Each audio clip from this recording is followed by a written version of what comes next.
Podcast City Network.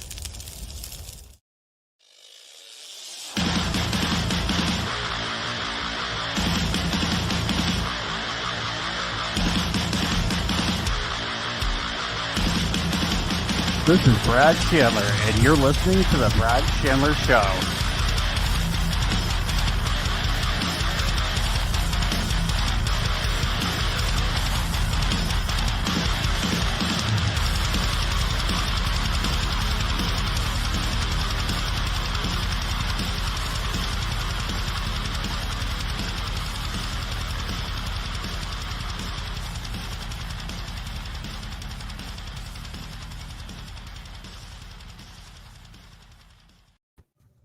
Hey, what's going on, everyone? Welcome back to another episode of the Brad Chandler Show.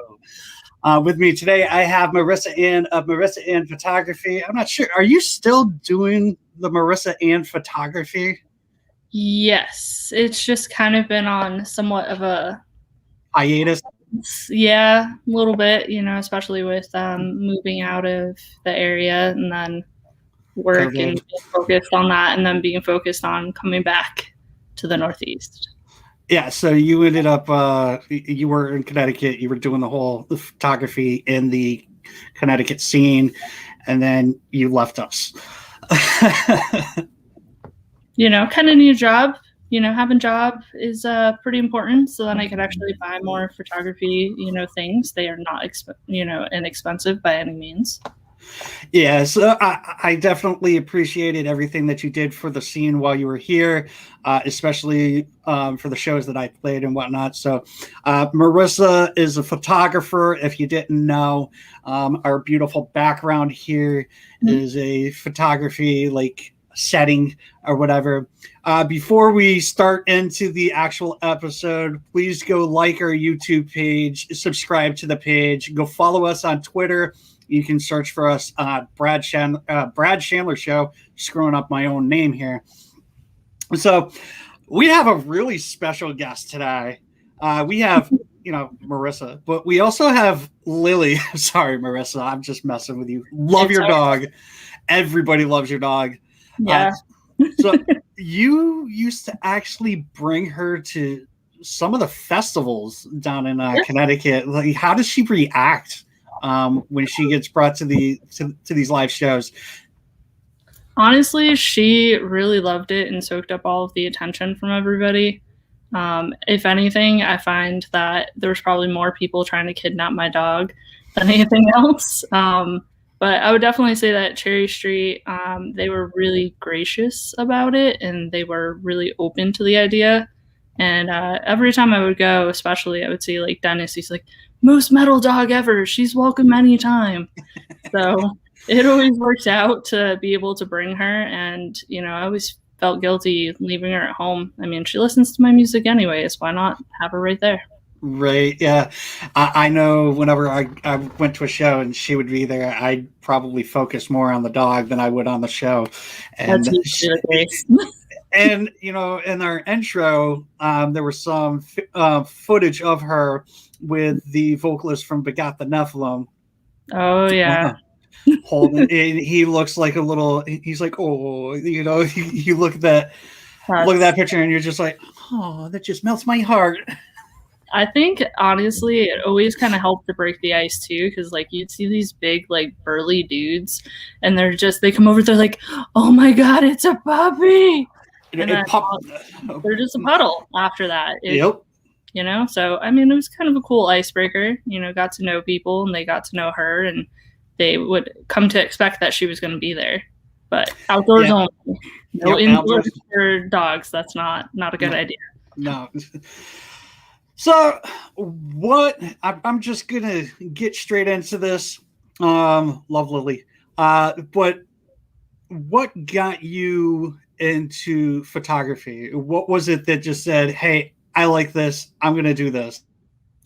Well, I always had an interest in it as far as, being younger, being in high school and stuff. And I took a few classes on it.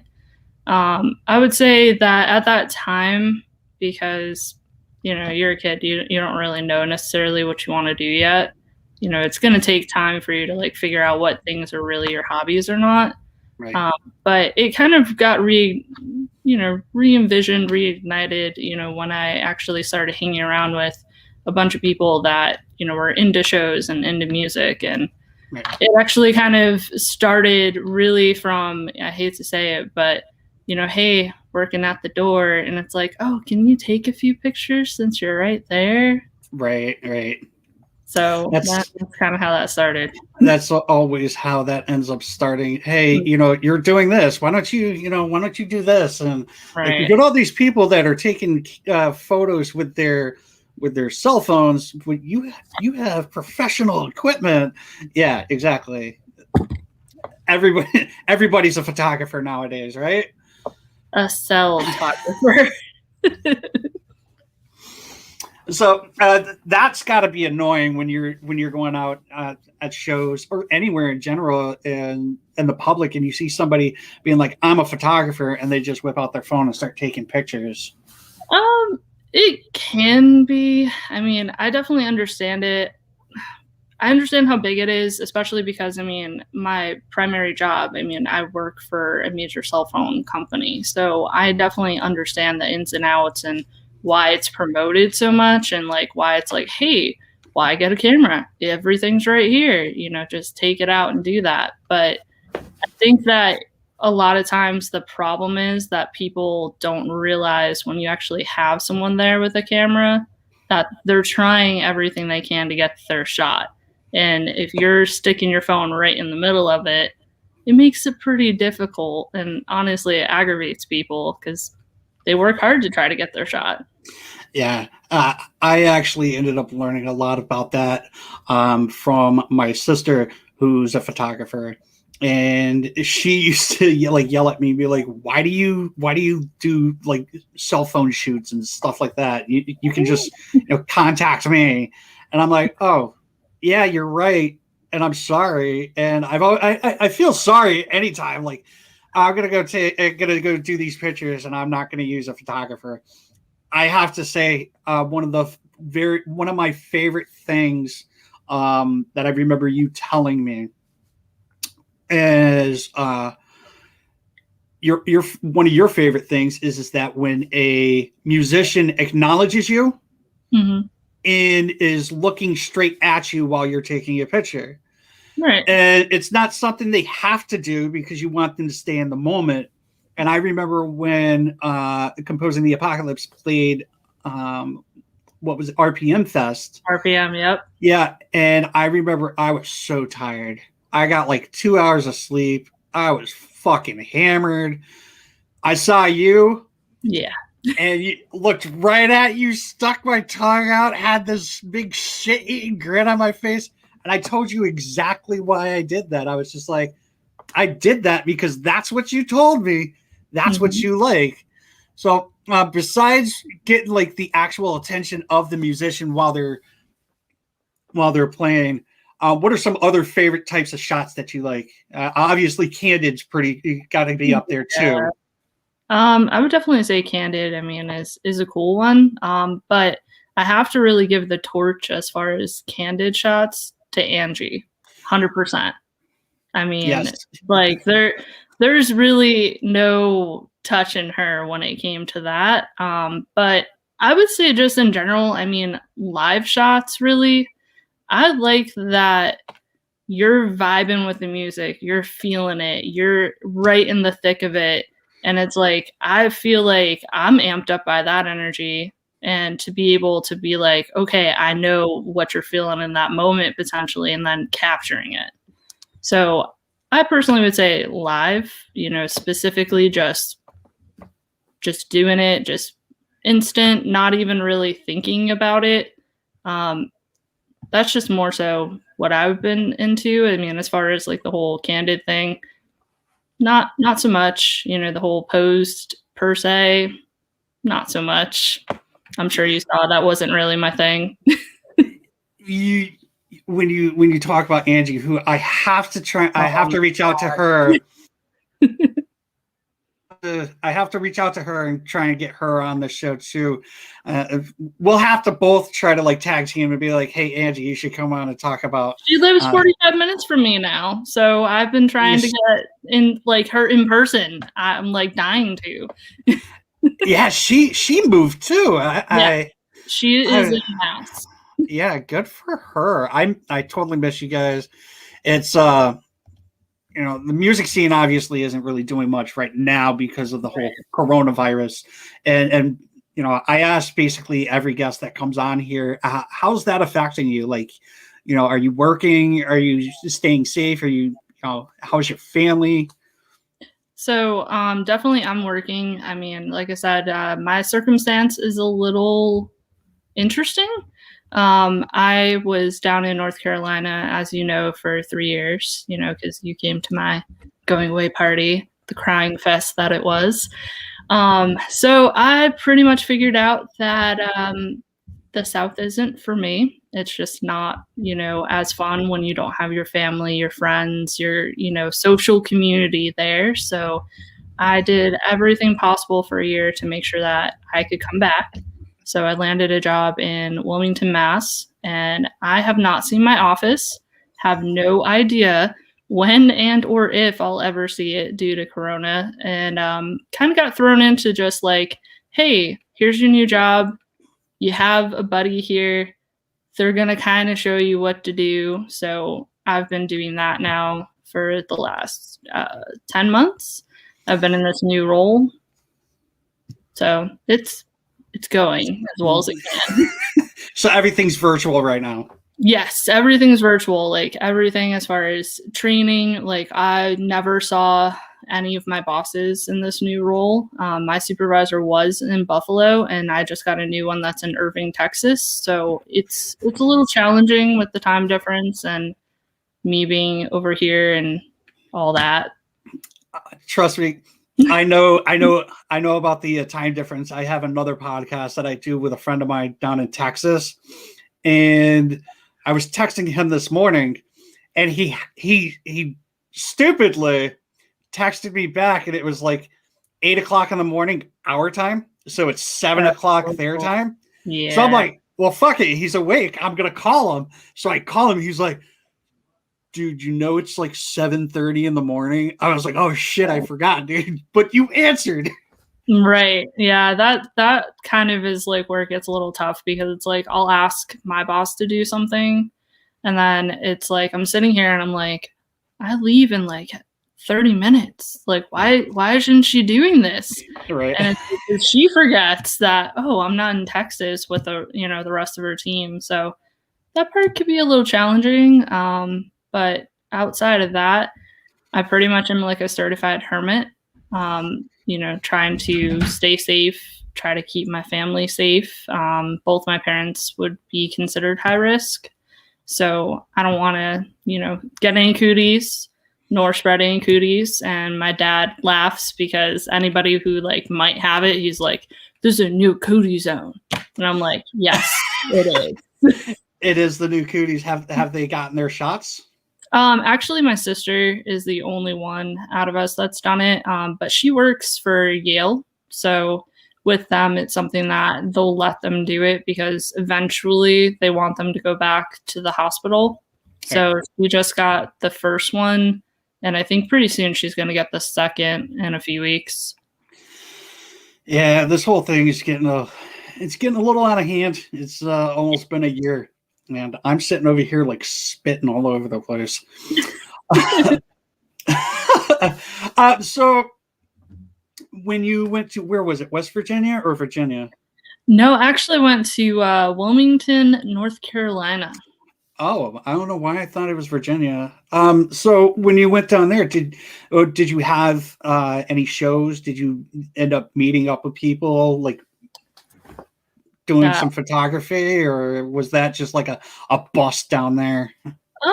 Honestly, it was kind of a bust. I would say I was kind of disappointed, honestly, because like I thought I did like my homework ahead of time. Like I reached out to people and like was getting connections and was like, hey, introducing myself, obviously not trying to come off creepy, like, Right. hey, I want to be your friend, but not like in the let's be friends kind of way.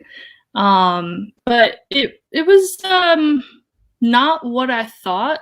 I guess in a way, like when you come from the Northeast and like having everybody spiderweb together, having such a community, and then going somewhere where it's honestly non-existent when it comes to metal, like everything for the most part was people do gig, but they for the most part do covers. That's what they do. There's really not original music. And if there is original music, they don't necessarily want to do it because they're not making money off of it. So that was number one. Number two, there is not big venues nearby like there is, in the Northeast. Like you could go, like an hour to the casino, half an hour to Hartford, and you would be able to be at a bigger venue to see a national act. But there it was at least 3.5, 4 hours. The closest one would have been Myrtle Beach, but that was still almost 2 hours. And I did that a few times. I actually saw Josh. I went to the Killswitch Engage show and I saw him there, but it was very few and far in between. So I guess like I got a really healthy dose of reality that places aren't like we are. It's not always greener on the other side. No, it definitely is not. Yeah, and that is definitely I don't know how I'd feel about that. It was honestly hard. It really was. And I guess like I know it sounds maybe kind of like I guess childish to some people, but I felt really sad and I felt like really upset that like this thing that I spent so many years, being a part of and, really kind of like making into my routine and like my people, like now they're gone. And I sit there and I'm like, well, what the heck? It isn't supposed to be like this. Yep. It's a real hard thing when like every weekend you're going to shows, and when you were up in Connecticut, or now it would be down in Connecticut, right. But when you were in Connecticut every weekend, there was a show going on somewhere. There was a festival going on every summer. Yep.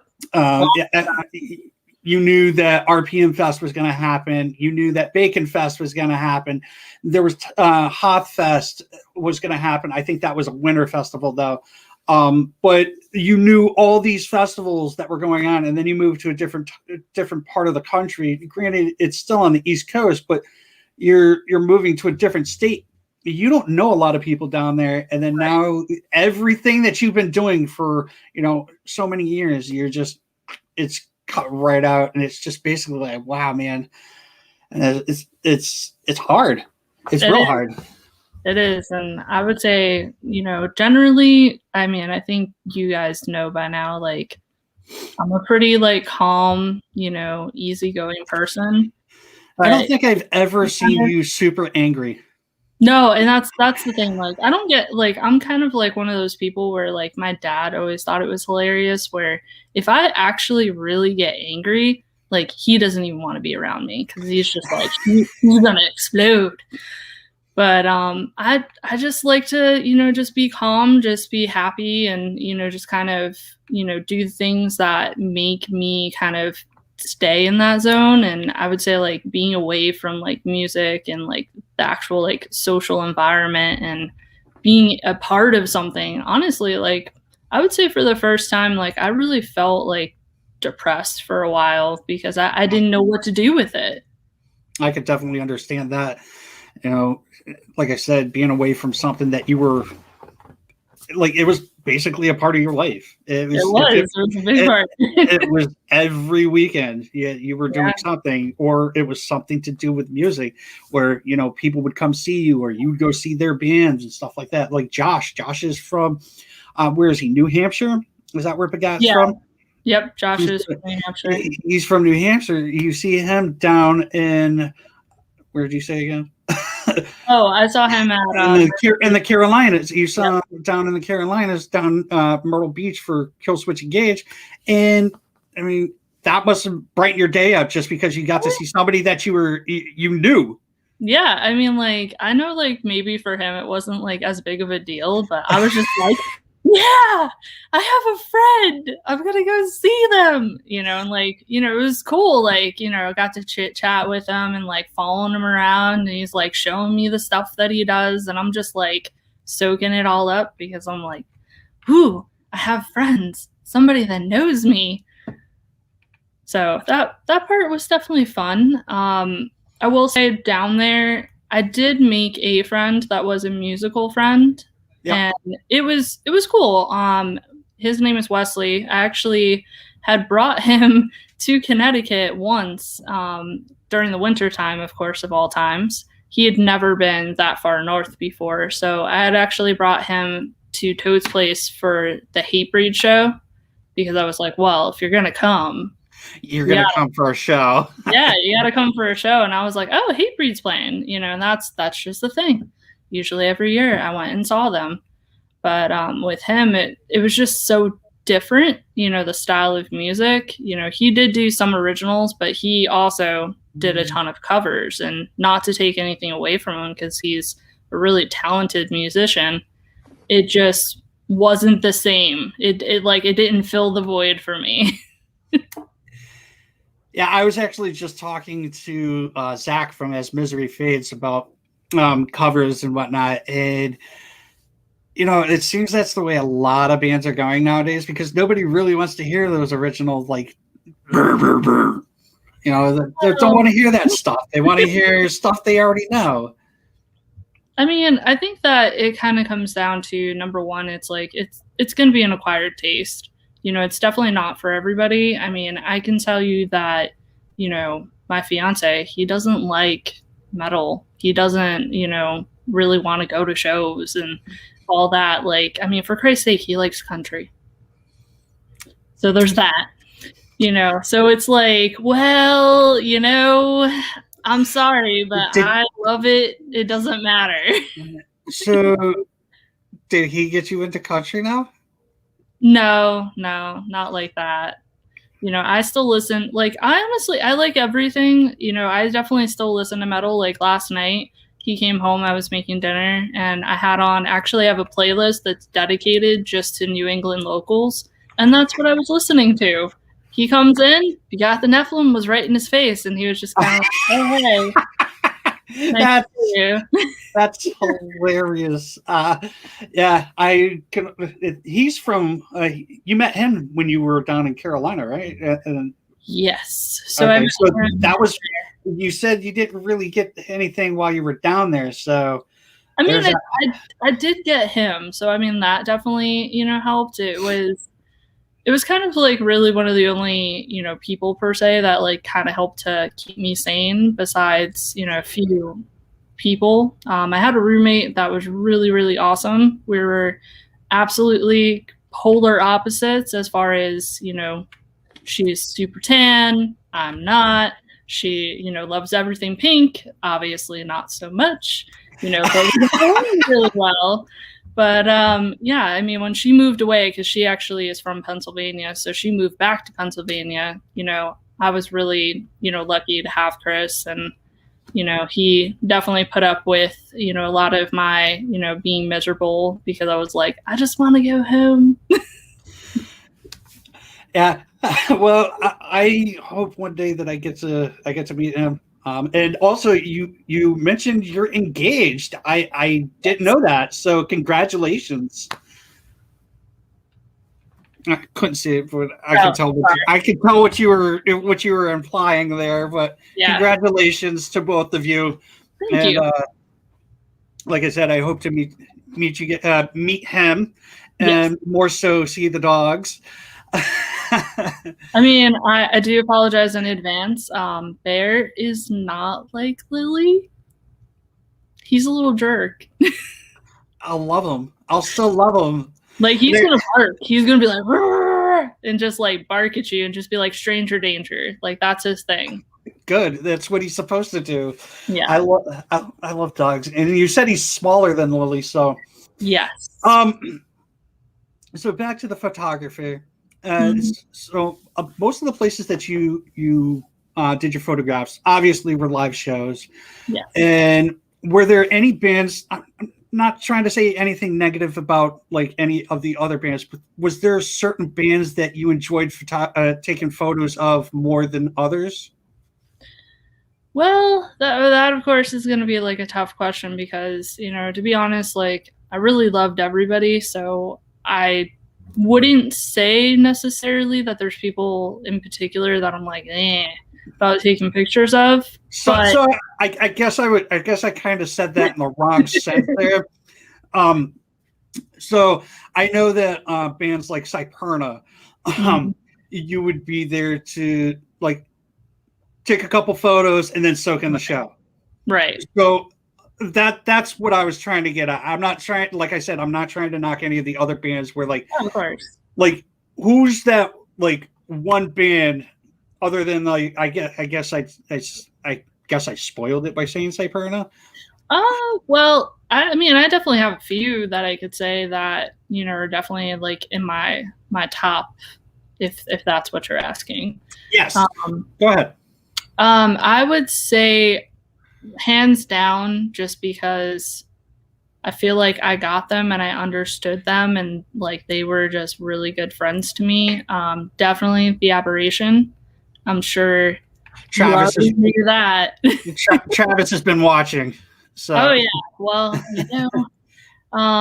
with that, I mean, honestly, it's like the energy that they would bring, together. Yes. And quite honestly, I mean, let's not even beat around the bush. I mean, they were super photogenic and it was really easy to tap into it and to kind of meet and match their energy and to be like, yeah, I'm going to do this and like really follow them around and get into it. So they're definitely one of my favorites, to photograph 100%. Yep. Of Can course, definitely understand that one. yeah, that just goes without saying. You already mentioned Cyperna. I mean, come on, like Those guys are just nuts, anyways. So with that, I mean, I would say with Cyperna, I mean, one of the things I'm thankful for with that is like they were really good sports about it and they were like really into it. They're just like, yeah, do what you need to get your shot and everything. So like they were really helpful about it. Of course, the shape. I mean, Yep. dude, like it's once again, it's a situation of like photogenic people, genuine emotions. So I was really into that. Let me think here. I would say definitely this one's a little like not necessarily what people would think, but Goat Herder was Okay. one that I like to photograph with them because not only, once again, good friends, but, they were different. Their sets were not always the same. So you never knew what you were going to get out of it. I'm trying to see what else I would say. I mean, The Summon. yeah, I mean that actually, yeah, you bring up a good point. The Summoned, definitely that was good. I didn't get to photograph them a lot though. That was one of those things where most of the time that I saw them, to be honest, was either for like a birthday show of mine, which obviously, You're not taking photos. oh no, two drinks in my hand because that was like the mandate, and there was just no way. I would kill my camera. It would have died. That wouldn't have been a good night. I remember the last show. I think Composing played that show. Yeah, Composing played. Yeah. It was Composing, the Aberration. I forgot the other bands that were playing, but Travis and I were just talking about it because I shoved cake in his face. Yeah. And I also remember that we all took a photograph with you outside of Cherry Street, and I put my hand on Melvin's ass. Oh, I believe that. and he's like, somebody's touching my ass. Someone's touching my ass. And then, like, if you look at it, there's a couple of photos out there, but he was like, there was one picture where he's like a deer caught in a headlight. Yes. He was like kind of like freaking out, like, who dare do that to me? Right. And he was known as the guy who would touch everybody's ass out there. Well, I mean, I think that's kind of like almost like a rite of passage per se Well, for you guys. well, There's a lot of butt touching and a lot of other bit touching from you guys. I was like, whoa. Travis brought in the nut punching. I was actually just talking to him. Yes, I remember seeing that. I was talking to him, telling him that I got punched in the dong by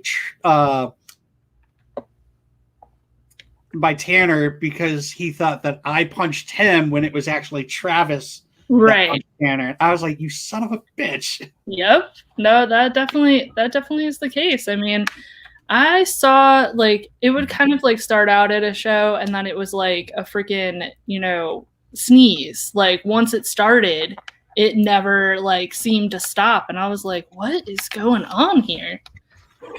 Yeah, it was it was pretty bad. And then you got butt slappings. Like people would bend over on the stage and guys would give other guys spankings. Who was it? Drew? It was intense. But speaking of which, I still have my photo album. Oh, there it is.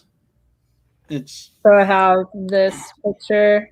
You're actually right over here on this picture. You see it? Or is it hard? No, I was on the other side, I think. I don't know. I was touching like someone's dinghy.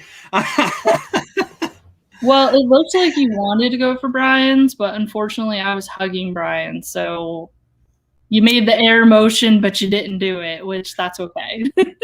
Yeah, I'm fine with that. There's a lot of oh, someone's pissed. Sorry. She's a little barky right now. Does she want out? Maybe I would think it was just because Bear was barking. Yeah, Bear's barking. Nice. So, what obviously Cherry Street, yes, being one of your favorite places to do photos at. What are some other favorites?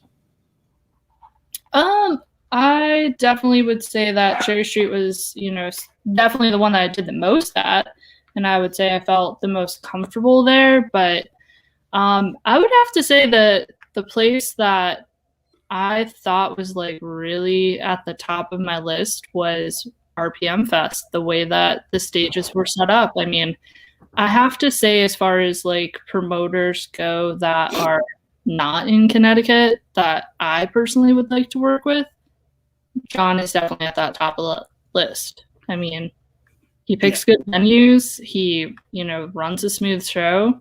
And, as far as that went, I mean, those stages, in my opinion, were like perfect, which also brings up 13th Street, or 13th floor rather. Yep, 13th floor.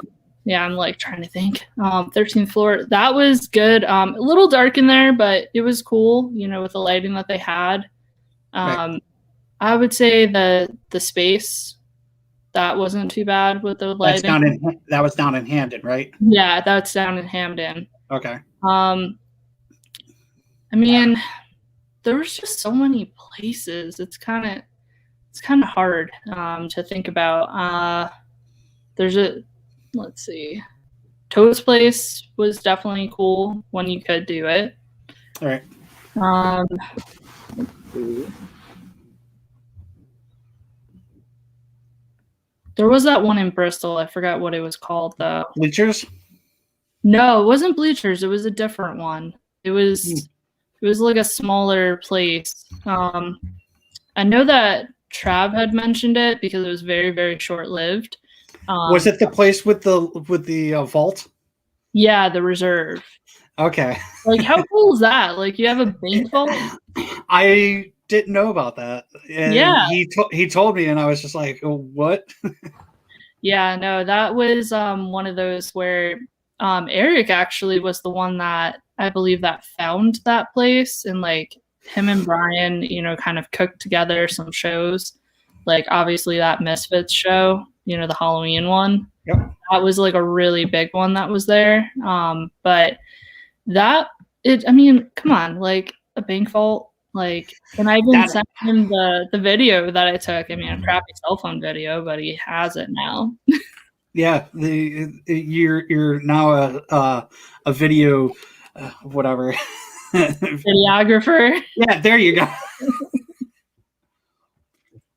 You can take videos with your camera, so now you're whatever.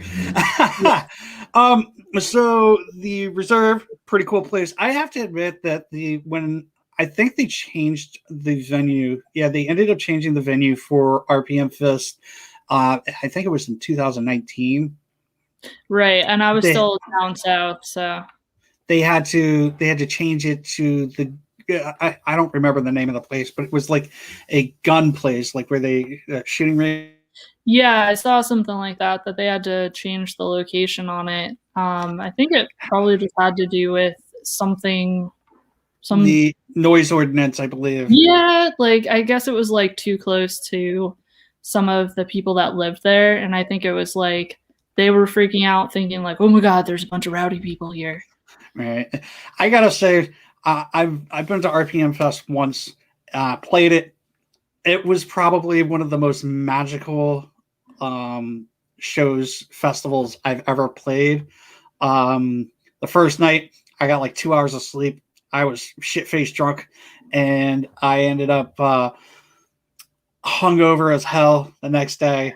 And I was working security, which the next day I was literally like, I'm like dying, walking around, like trying to like live.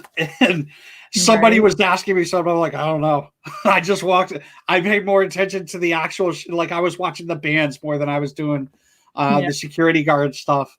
But I was like dead to the world. And then Sunday came around. Yeah, and the worst thing about it was like having to like use the bathrooms. Yeah. See, there's some things. I'm sorry. I'm bougie. I'm just gonna be bougie. I'm not gonna go pop squat in a freaking porta potty. It's just not happening, bro. It's not just pop a squat in the porta potty. Oh, those porta potties were fucking disgusting. Yeah. So I have some rules and guidelines in life, and some of them pertain to I'm not going anywhere near a porta potty, and number two, you need to be near businesses and different things. And like we legit like waited till we went out of the the venue space and went to a diner, and I was just like, yeah, a normal bathroom, like I could hold it, it's okay, I won't die. I after that RPM Fest, I started like looking for like a bucket with like I'm trying to find things online. I'm like, this is never gonna happen to me again. I'm gonna get a bucket with like a toilet seat or some shit, you know. I mean, like they legit make those things. I know. Like, I know. It's something. I mean, like honestly, like if you were to ever like go to a show like that again, I mean, it is a consideration. But yeah. That was, and then I guess the following RPM Fest, they ended up actually having like actual showers. Wow. Yeah, so that was cool. I was like, I gotta go next time, and then COVID happened. COVID. So Connecticut, Massachusetts. Have you ever like done a show in like Rhode Island? I'm sure you've done something in Vermont with the Aberration being from Vermont. Rhode Island, anything out there? Honestly, no. That was something where I want to say, what is it, Fete or something that everybody talks about? I think it's Fet something. I don't know, but I hear about shows that go on there. I don't know why. I just never ended up going out that way. I would say that my attention was definitely going to Vermont.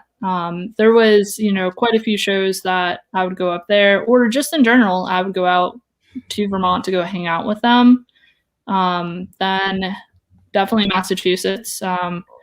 I certainly went and saw like Carnivora and My Missing Half, and like went out to their area. A lot of times like Begot would be out there because obviously they're all boys and hang out together. But I definitely really had no interest going out to Rhode Island. Maybe there's some great things out there that you can enlighten me about. Hey, I'm just asking. I mean, bands go out there, and I know one of the things that I was trying to do in the last band that I was in was, we played Massachusetts, we played Connecticut, Right. we wanted to play a state that we'd never played before. So I reached out and on Facebook in Rhode Island, and I ended up contacting, I think it was a college kid, and he messaged me and we talked and whatnot. And he was like, we'll pay you $100. And I was like, wait a minute, you're going to pay us $100 to play a show? I'm like, I'll talk to the guys. This is the most we'll ever be paid. And he contacted me. I told him, we'll play the show. I forgot the name of the venue. We played in front of probably about 4 or 5 people. And that's outside of like our girlfriends. Yeah, I was gonna say, I was like, that doesn't count band members and girlfriends, right? It was mostly band members of other bands. Okay, but still, I mean, that's still a captive audience because those could be new fans. Well, the one thing that I thought was kind of funny was the fact that we were the only band out of state, and we were the last band. Yeah, see, that's where it's messed up right there. Because, like, I think that's kind of like an unwritten rule that everybody should abide by. If you have an out-of-state band coming to play your bill, you should not have them opening or closing. That's not fair. I can see it from a promoter's standpoint sometimes, especially if they need somebody to fill a slot or whatever. I mean, it is what it is. A lot of people don't. A lot of people or promoters don't care about that. Well, you're gonna play. Sometimes people will throw like the band's names in a hat, and they're gonna, we're gonna. All right, this band's gonna play first. This band's gonna play second, and this band's gonna play third. So, well. Not to say that isn't fair. I mean, I think it comes down to like every promoter has their own structure. And I mean, it does, work for them or, suits them, especially if they have bands coming back. But I think if you consciously go into it knowing that, hey, I'm going to do this show, I'm going to have, let's say, 4 bands, and your intention is to put the out of state first or last, that's where I think it's kind of messed up. You shouldn't do that to them. I mean, I've always thought that way. And on the 2 shows that I've put on, I technically only put on 1 show, and I was made to take care of the second show. But the 1 show that I put on, I wasn't having like an out-of-state band play first or play last. Right. And I believe actually I had Left Hand Backwards play first. But that's not really an out-of-state band because they're from Massachusetts, Connecticut. They're from Massachusetts, Connecticut, or whatever it is that Paul says. They all just start to merge and mold together after a while. I mean, like half of the people thought the Aberration was from Connecticut because they played there so much. So there's that. Well, Travis was always in Connecticut. Yeah, no, he definitely was, and that was one of those things where it was like, well. It was cool because everybody just kind of like they got along. They wanted the same thing. They wanted to like really like merge and mesh together and like, put together new bills and new bands, together to really kind of like do it as a community, not so much like, oh, they're from Connecticut, I can't play with them. I love those guys. I love Travis. Travis is probably one of the coolest dudes I've ever met. I miss Jim. I wish I could talk to him. I know he's on Instagram, but I really don't know how to use Instagram all that much. With the times, my friend. Huh? You got to get with the times. Yeah, I guess I do. I mean, I know the gist of it. I just don't know how to like. I don't do the whole pictures and stuff like that. Like I use social media specifically for my podcast here and my baseball podcast that I do with my friend down in Texas. And That's it. Well, I would say, I mean, on the upside, I mean, like, But you're a Instagram- photographer, so Yeah. Instagram probably works better for you. I mean, it definitely did help. I mean, when it came down to it, you know, most of the time bands would have, you know, their Facebook, but they would have their Instagram, and they would really, you know, focus on, some of them are really heavy on Instagram only for promotion, and then Yeah. some do both, and then some are just straight Facebook. But it was cool to be able to, you know, finish a set and upload it and then, you know, tag it. And it's not just specifically tagged Cyperna, tagged My Missing Half. You know, you were like, okay, this is where the venue was. This is the bands. These are the other bands that played. Here's what I took, you know, as far as, you know, the camera. Here's the, you know, you could customize it to what you wanted, which, you know, honestly was a nice thing. Where with Facebook, I mean, you could do it, but who's going to sit there and look at your caption like that? Instagram is kind of accepted. You're going to have hashtags for days. I've been on on Twitter on a Twitter kick. It I've seems never tweeted ever. it's almost the same. I guess it's almost the same thing as Instagram, except you get more I don't characters on understand Instagram. Yeah, I guess. I mean, it took me a little while to understand it. A lot of the people that I talk to now, especially with my other podcasts, I found through Twitter. So it's helped me in my me diving into the podcast world. All right. And so the cool thing is I've reached out, and with our the new show, this show, I have a band from Sweden coming on to the podcast in 2 weeks. Okay. So that's pretty cool. I got another band from Canada, and then I have a hip hop artist coming on in 2 weeks as well. And then I have my friends. I'm hoping that it's going to be my friend and his dad, who play in kind of I don't know if it would be considered country. It's kind of country-ish. I'm going to have them come on as well. But his dad is just so incredible. He's such an incredible musician. He's. I'm sorry. You're talking about Frank and his dad? No. No. Oh, okay. Well, there's less dad and son duos. I don't know who's Frank. Who's Frank? Really? Well. Am I? Should I know who Frank is? We'll let that one go. Go on. Okay. If I'm supposed to know this Frank, and I do know this Frank, I'm sorry. No, it's all right, man. There's a lot of people. Yeah. No, it's my buddy John and his dad Bernie, and his dad taught himself how to play like the mandolin, the banjo, keyboards, the piano, violin, all that stuff. So he's going to be it'll be super exciting to get him on. So is there anything that you would like to add? Anything you want to promote? Anything you want to say to the whole universe as a, or whatever? We've had a few people chiming in on Facebook. Oh, do we? Well, yeah, we had. Let me see real quick. We had Travis. We had. I'd expect that. We've had Alex Lindsay, who I believe he just got married, didn't he? Yes, congratulations to him. I watched it live stream. I was very like, nice of him. He's so cute. I'm so happy for him. Congratulations to both of those two. Aaron Freeman from She Walks Without Legs. We've had him on. Obviously, Travis, Doug from Fear Them Asses. Yes, he did. So,